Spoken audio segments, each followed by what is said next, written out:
Rusty Hardin, who represents Deshaun Watson, high profile, very famous lawyer, he recently said that he hasn't tried to win in the court of public opinion because that doesn't matter. We've talked about it. It does matter. Public opinion matters. And he is trying to win in the court of public opinion. The problem is he's losing.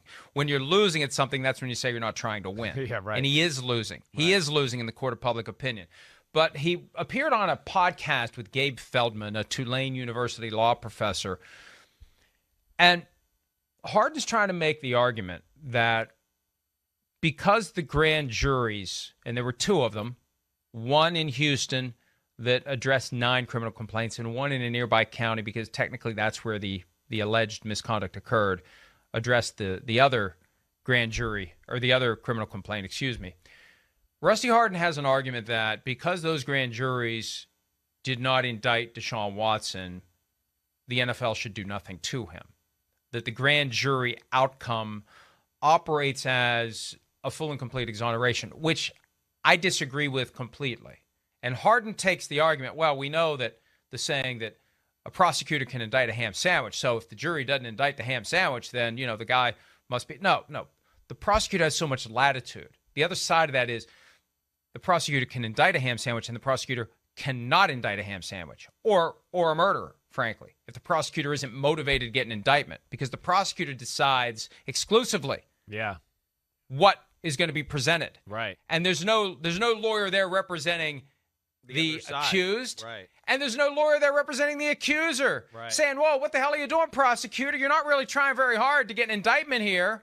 You're not trying very hard because, look, and Hardin made this point, the standard for an indictment is probable cause to believe the crime was committed. Well, that's fine.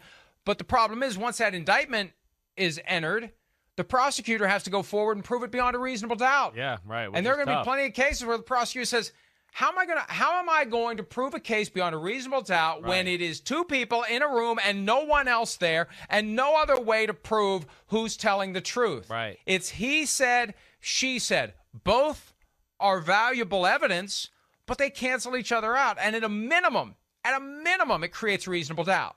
At a minimum. Unless the jury completely and totally rejects everything that the accused says, if he chooses to testify, you're going to have reasonable doubt. And you may get reasonable doubt just through an aggressive cross-examination of the accuser. Sure. That may create enough reasonable doubt. Right, sure.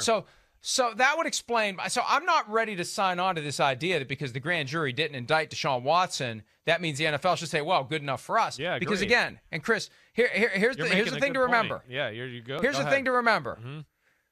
Personal conduct policy. Yeah. Number 1, then there's a long list of things that you can't do. One of them, relevant to this, that will get you potentially disciplined, assault and or battery, including sexual assault or other sex offenses. So obviously, if the NFL concludes that there was some type of a sex offense committed by Deshaun Watson, he's subject to discipline. There's 2 other aspects, catch-all at the bottom, that give the NFL broader latitude. Number 1, conduct that undermines or puts at risk the integrity of the NFL, NFL clubs, or NFL personnel. And 2, conduct that poses a genuine danger to the safety and well-being of another person. Okay. When you can argue, and this is the big takeaway I had from last night, when you can argue as the NFL that Deshaun Watson engaged in sufficient and admits through his lawyers consensual sexual activity with these massage therapists. They admit to 3 of the 22. For 3 of the 22, Deshaun Watson, through his lawyers, has admitted, Chris, consensual sexual activity. That shows you something's wrong with this picture. That shows you that there's a propensity, that there is an inclination, there is a proclivity by Deshaun Watson to go get a massage, and maybe it turns into more than a massage. We've been talking about that for more than a year. Yeah. It's not just, hey, I just went to get a massage. It's Deshaun Watson is going to these massages with the idea that they are going to take a turn. Yeah. And so... Doesn't take a genius to kind of connect some of those dots and figure that out. It doesn't help him, in my mind, if you admit that, and maybe they admit because they had to admit it, but they admit, and they act like, oh, it's okay. What happened after the massage? Well, it's not like going to a restaurant. I went to 22 restaurants and ended up having sex with 3 of the waitresses. I mean, think of how ridiculous that sounds. You go to the massage for something that is premised on physical contact. And 3 out of 22 times it took a turn toward consensual sexual activity. That shows you the mindset. And this is something that gets Watson's camp very upset. And I think they get very upset because they know there's no way out of this maze. It shows the state of mind. He's going to these massages thinking it can turn and maybe trying to make it turn. Right. Somebody's got to make the first move here, and it's going to be me. Yeah. And that. So even if he's exonerated by 22 civil juries, the NFL can look at this and say, this is the kind of behavior that requires intervention by the league. The same way Ben Roethlisberger's behavior required intervention by the league in 2010. So he could get suspended even if he's not guilty ultimately of any misconduct. Yeah, and listen, I think there's a lot of things that reasonably connect dots, or at least just go, that's fishy. You explained a lot of it. The fact that there's, all those different masseuses to begin with, 40, I think we even heard at one point. That's odd. Again, the world, especially the sports world, when you find somebody that's good, you go, wow, they're good. You're my masseuse. You're my guy. You're my girl. That's going to be the one that's going to work on my body. You have the right touch. You understand where I'm sore, whatever. So between what you said and the fact that, yes, it seems like it was an active pursuit, of different masseuses for, we'll see, alleged reasons here. It all seems odd. It's very odd, and I wouldn't think it'd be that hard for the NFL to conclude, again, like you're saying, with the bylaws of the NFL, to just go back to the phrase of, this is detrimental to the Shield, period. And I certainly can understand that argument from the NFL side. One thing that got my attention last night, and I don't know whether or not this is Tony Busby trying to manipulate the NFL into doing what he wants the NFL to do, but he was part of the HBO feature. A couple of quotes from him made it into the final copy. He didn't seem to be optimistic the NFL is going to do anything. And Ashley Solis, one of the two plaintiffs who was interviewed on camera by HBO, she expressed that based on her experience with the league that she doesn't have high hopes either. That, and as Busby put it, basically they were doing what they had to do. That, he didn't get the impression they were taking it very seriously. They were just doing it because they had to do it.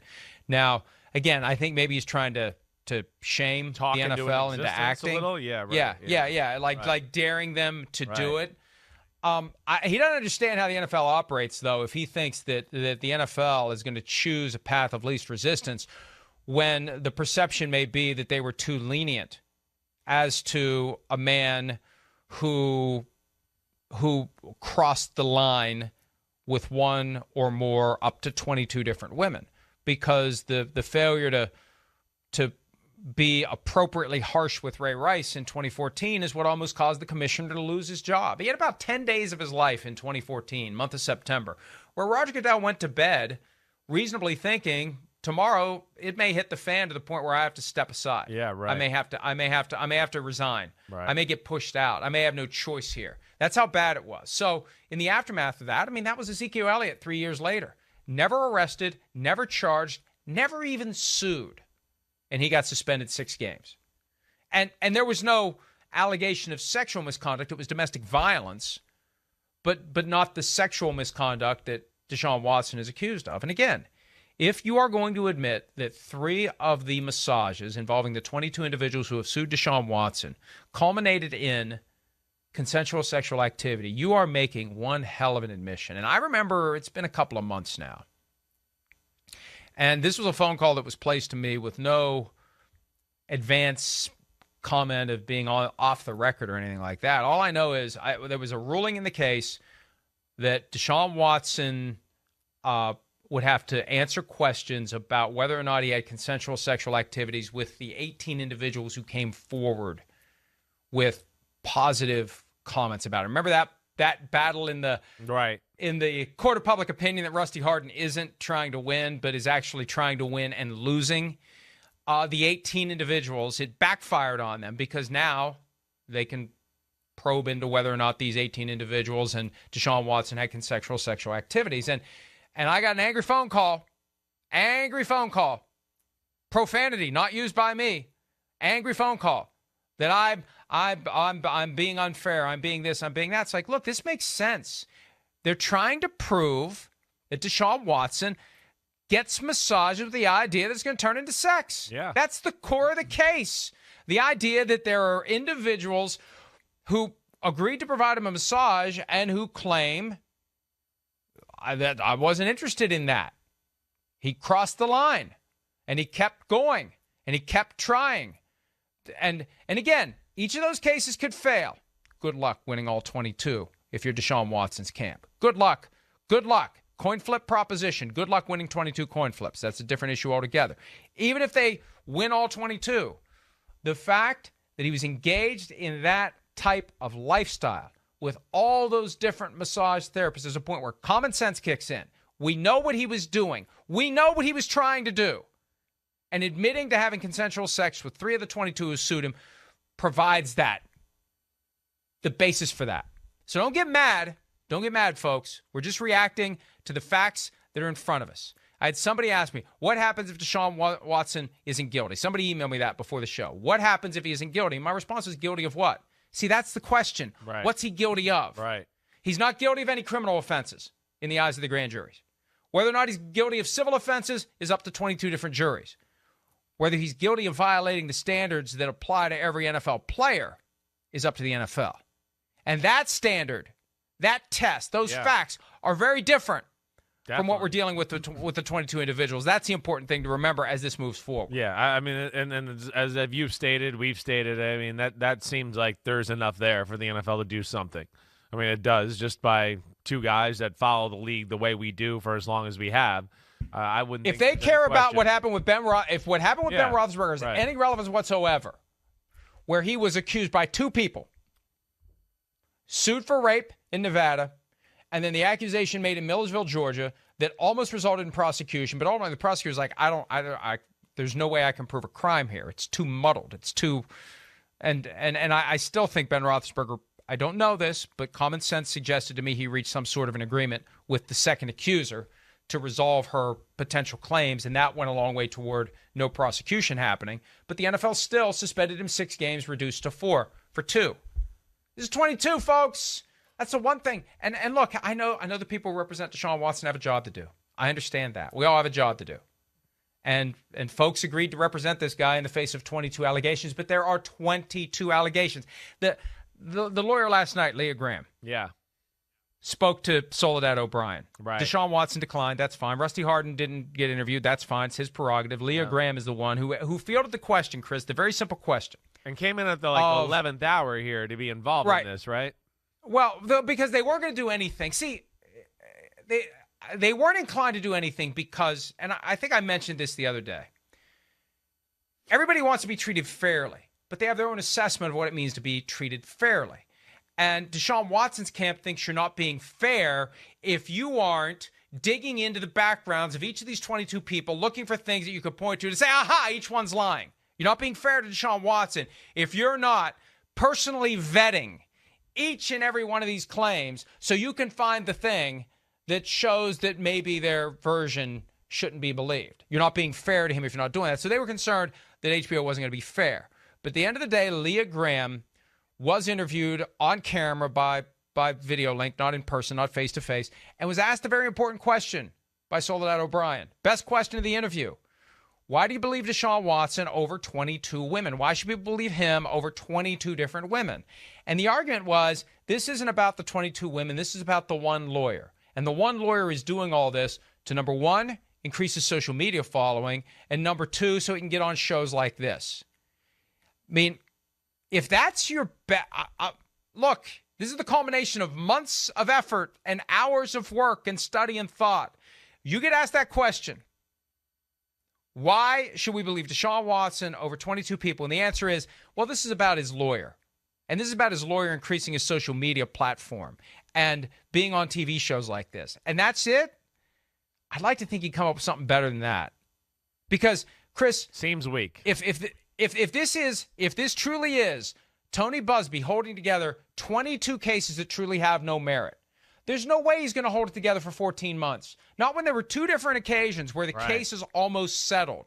You're not going to avoid the creation of evidence where these people are pissed off. They're complaining to friends and family members about that damn Tony Busby, and I don't know what I signed up for. Why did I sign up for that? There's all stuff like that. That's out there. You could find it. And the fact that there isn't that smoking gun that's being tossed around, it's hard to support this idea that it's all Tony Busby. Right. No, yeah, agreed. It's listen, he's a showman. Did he maybe enjoy the spotlight? Sure, whatever you want to say there. But I think he's, I can look at it objectively and go, he's doing the best and done a pretty damn good job for the 22 people that have hired him. That's what I chalk it up to. Certainly. I don't think it's about his social media account. And again, it's just, yes, that's a weak argument as 22 women. Again, we're going to go back to that. It's just, that's weird. I don't know what to say it. It's not easy to defend that no matter what. And yeah, again, last night, I don't think there was any new revelations last night. But still, it just seems like it's like victory, Tony Busby in your camp again for swaying more of the public opinion into your corner here in the Deshaun Watson case. There was a comment made at one point about court documents showing that 7 of the individuals who are suing Deshaun Watson continued to communicate with him and possibly gave him massages after that. Now, that does not exonerate him by any stretch of the imagination. But at the end of that, Soledad O'Brien, this was a point where she was just narrating some of the facts, said that there is evidence that they were talking among themselves about getting money from Deshaun Watson. Now, look, that doesn't mean it's a conspiracy. That money is what you get when you file a civil lawsuit. That was the one thing that made me curious. It made my antenna go up. Like, is there more there that we don't know about? And this is where it's the job of the people who are representing the interest of Deshaun Watson to get that stuff out there. If you're going to do a podcast, if you're going to sit for an interview with Soledad O'Brien, if you're Leah Graham, if you're going to otherwise be involved in this, you need to underscore certain things. If there really is something there to prove that it was a grand conspiracy, and is a grand conspiracy, of 22 individuals being led by Tony Busby to pursue Deshaun Watson solely for money when he didn't do anything wrong, now's the time. It's well past the time. That's something you should be leading with. If you've got the proof to back it up, that should be the thing that they say every time the case comes up. We have evidence to show that it is a conspiracy in which 22 individuals have come together, led by their lawyer, to shake down Deshaun Watson. Have they? And really I haven't heard it put that way. That's what I'm saying. I haven't heard it put that way. So that tells me they don't have the evidence. Well, they would be putting it that way. I feel like there's really, like, can you think of one thing that they've put out there that's maybe been a win in the public perception category? I don't know if they've really got one to chalk up to with it, yet, to where you can look at it and go, that is a little weird, or just there's not one thing that I can remember at least. At one point, Rusty Hardin did a press conference where I think they thought they were going to really sway public opinion and get the media behind Deshaun Watson. There were some text messages after the fact, and there was something from one of the massage therapists that I think they characterized as some sort of an apology for the way she behaved or something like that. That never found any footing. And I think they were dismayed because that was their way to try to engage in the court of public opinion, and they were upset that the media didn't, because it's our fault. The media didn't do more with it. The grand jury outcome has become the main thing. And look, this is what lawyers do. You play to the strengths of your case. And the strongest thing that Rusty Hardin can argue right now, and he's going to be making this argument to Judge Sue L. Reed because he wants to come out of that disciplinary process with the disciplinary officer finding there should be no discipline of Deshaun Watson whatsoever, because that cuts off Roger Goodell from doing whatever he wants to do on appeal.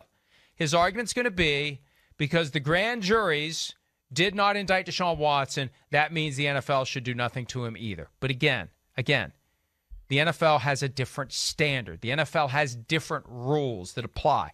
You can violate the NFL's rules without violating the criminal laws of the state of Texas. And that's the big flaw in what Rusty Hardin is now trying to push. And I think that Judge Sue L. Robinson will be savvy enough to understand the difference between the criminal laws of Texas and the provisions of the NFL's personal conduct policy. Yeah, no, I mean, well, listen, none of us really understand the total provisions of the NFL conduct policy. It is a little gray, certainly, but the one thing they want it that way. Yes, they want it that way exactly. because they want to be able to do whatever they want to do in any given gives them case. more power. Exactly right. I know that's where I was going with it. So yeah,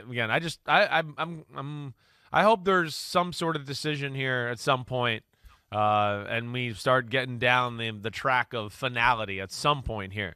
But because I'm sick of kind of talking about this, trying to digest it all, figure it out. He said, she said.